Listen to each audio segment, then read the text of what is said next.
Alright guys, welcome back to the channel. We've got something of a DIY for you in this video.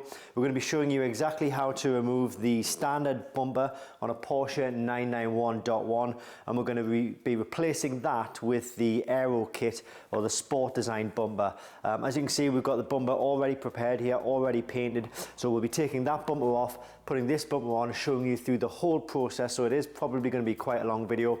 So if it is something that you're interested in doing on your 991, it'll probably give you an idea as to whether it's going to be doable as a DIY level, which I will say now it is. You can do it as a DIYer. You don't necessarily need to give it to the shop.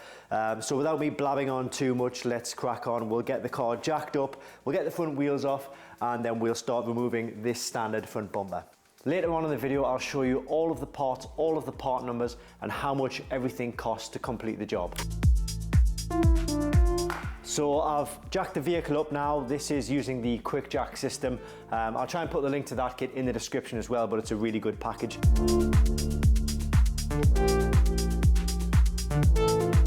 So first thing we have to do is take off this rubber seal, which should just pull out. Use a bit of force. And then you need to take off this panel here, this plastic panel. If you pull up, it should just pull out. Be very careful though. It should just pull out, and then you need to pull it over this lever here. Obviously trying to be as careful as you can. So next you'll need to use a T25, and there are 3 screws held in, one there, and one there. Next we've got to take the headlights out. This is quite easy actually. We've already taken that one out. We're going to move on to this one here. So what I'm going to show you is what you need to do is in this little part here, you need to just move this cover off. You can move to the side if you want. And then you need to take the headlight removal tool, which is in the toolbox of your kit, and you pop that in until you feel it connecting, and then you need to move it. Which way is it?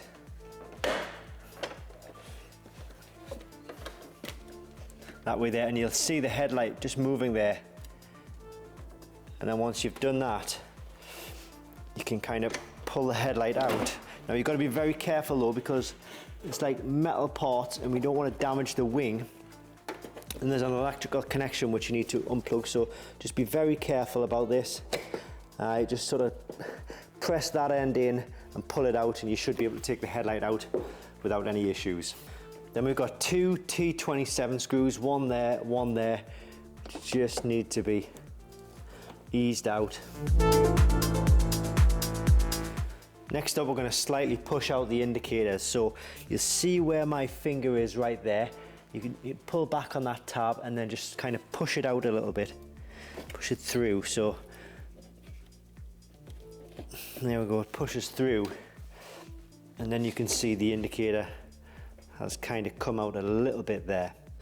And then there's quite an awkward little connector that you need to unplug on both sides. So you'll see it kind of like nestled around the back of this panel here. It's just sitting there. And what I'm going to do is I'm going to zoom in on it, if I can, because it is quite awkward to undo. What you kind of need to do is push this part of the connector into this part of the connector, then pull this little lug up. All right, so I'm going to push it in. In fact, no, this is, get at this angle here. So I'm going to, can you see that?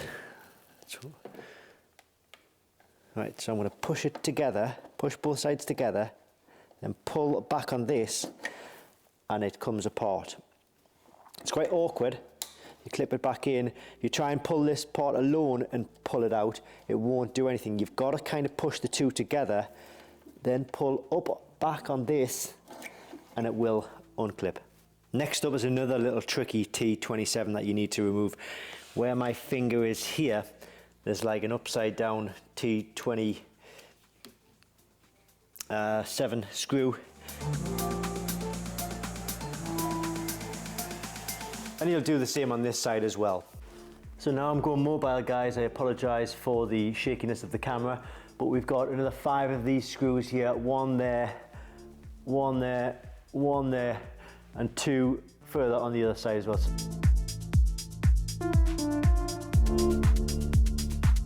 So staying on the underside, we've got one T27 and one T27 there as well. So now we need to come on to the right hand side of the vehicle and we need to disconnect this washer hose. It is held on with just like a little clip, but I also recommend getting a cloth ready just to collect any of the water that will inevitably spill out. So the little clip which just unclips, and that seemed to have flung somewhere. Here it is. Don't want to lose that, I know where that is. And then you can just pull this out and you will get water. So hopefully you can, prevent any sort of water getting in the electrical connections.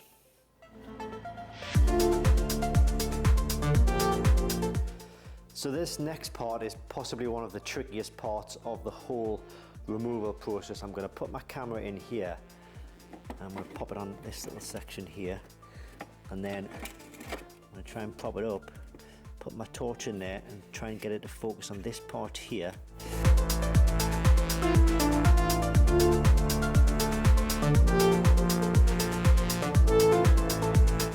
So that is the black clip fully removed. There was an easier way involving a flathead screwdriver. It's got a long screwdriver, so I'll show you how to do it on the other side. So you need to just pull this little section up until you can see the little black runner with the little hole in at the end. And then what you need to do is come round this side. So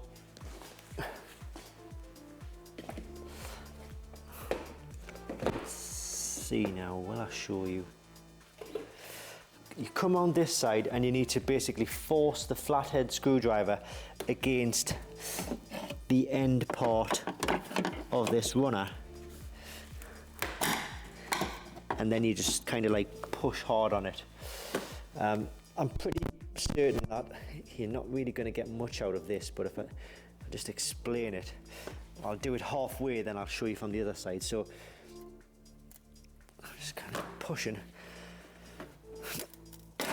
on it. There we go. Right, so push there, it's gone through, and you see that part of it there where the screwdriver is, and that part of the retainer runner, if you like, comes out that way. So if I can kind of hold that up and then continue the process and get it out like that. Now, reinstalling it, I'm not entirely sure just yet. It might have to be reversed back on, but we'll cross that bridge when we come to it.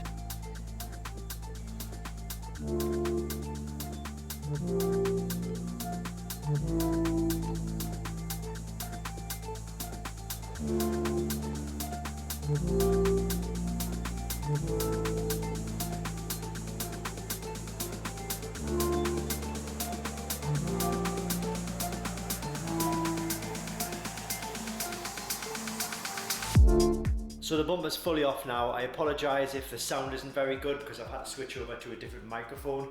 However, we've got, there is one electrical connection here for the indicators, one electrical connection which goes into the daytime running lights. So that's on each side, and then obviously this is the hose for the headlight washers. So these just sort of clip into the back side of the bumper. Other than that, everything should slide off fairly easily, and now it's just a case of getting the new bumper ready and then putting that back on the vehicle in reverse order. So this is the original bumper, the back side of it, and there are some parts that you need to take out of this, fit into the new bumper. So you need to take out the DRLs. The DRLs are exactly the same. So we've got 3 screws here. Again, we're just using a T27. T27 seems to be, sorry, T25 seems to be the screw size. You've obviously got this little stalk here going in for the washer jet. You might be able to just remove this actually. Looks like it can be removed and just pulled out, so you can put that to one side. And then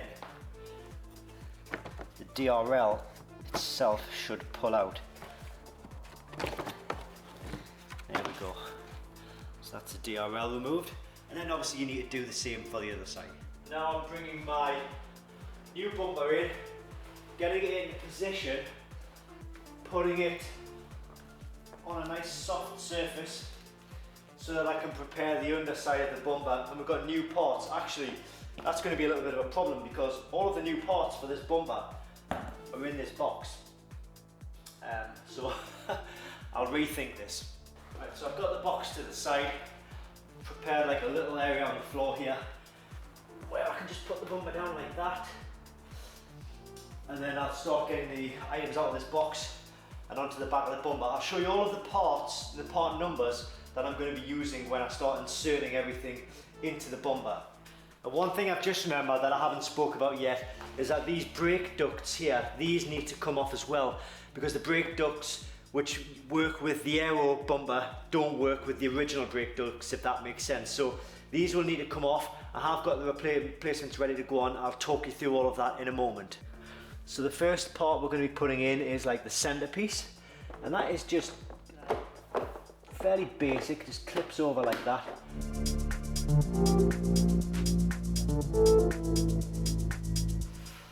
So then we've got the side inserts, which again, they kind of like find their own little way and they clip into certain sections.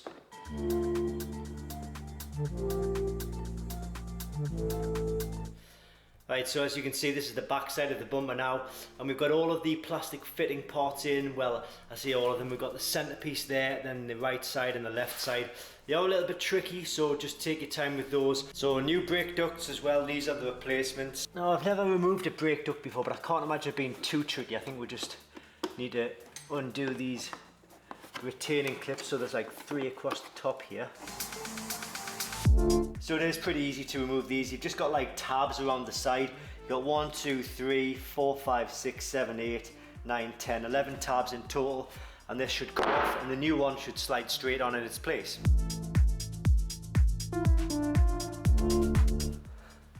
For the other side, you need to remember that there's an electrical connection here for the temperature sensor. So you just need to take the temperature sensor, which is this part here, out of the old duct and just pop it into the new duct, and then you can just reinstall everything and pop everything back together. Transfer over these 4 clips from the original bumper. So you got one there, one there, one there, and one there. And just pop the indicators in. It's a little bit tricky.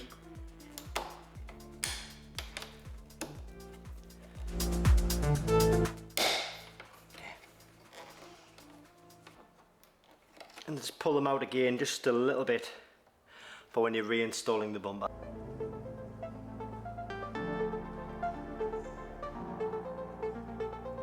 And one thing I've totally forgot to do is take off these little clips here, which you need when connecting the sides back together. So make sure you take these off the old one and put them on the new one. It can be done at the last minute, like I'm doing right now. It's just something else for you to think about. Okay, so we're at the stage now where we've got everything button backed up together. Wheels are back on, and now it's just all about looking to see what it looks like. Getting the car down.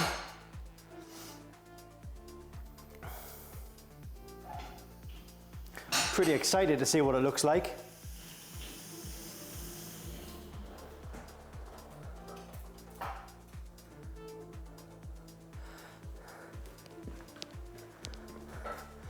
Yes, I think that looks fantastic. Probably the best thing to do is to get it out in the open and show you what it looks like instead of being in this little workshop here. So my initial thoughts are that it looks absolutely fantastic, and I do think that, but I'm not sure if you can spot a little issue just by looking at that angle right there. You probably can. You probably notice that that is a different colour to that. If it was supposed to be like that, then I would probably think, actually, you know what, that looks pretty cool. but I don't think that is supposed to look like that. Well, it's not. What I'm gonna have to do is go into the paint shop and see if we can get that sorted, maybe get this resprayed or blended in all together. You see that there? It looks okay. That looks like it matches with that, but that doesn't match with that. So I don't know, but when it does match, I think it'll look really good. So let's talk about some numbers. Obviously it's fully on there now, but one thing I'm really concerned about is the fact that there is just such a colour difference between that and that. I'm off to the body shop this afternoon, so hopefully they will be able to do something and maybe blend everything in for me. But I'll report back on that as well. So talking about numbers, the cost of the bumper itself, I did get a used bumper which was in excellent condition. That cost me £800. The plastic parts which you saw me putting on, so the grille piece, the centre piece, the brake ducts on either side, I got them for £411. And to spray the bumper was £200. Now, I think probably the reason why the spray job is so different is because I got the bumper and I just gave it to the body shop and said, you need to spray it in this code. There was a little bit of confusion as to sort of the exact shade, because the code apparently gives him a couple of different shades, and then he had to get his light machine onto the bonnet. So I don't know where the problem is, but it hasn't worked quite as well as I'd hoped it to. But the total for where we are right now is £1,411, which I think is a good amount of money well spent. But I think I might need to spend a couple of hundred more, you know, getting the exact match. Because every time I look at the car, you know, I'm instantly drawn to that. Other people might not notice it as much as I will.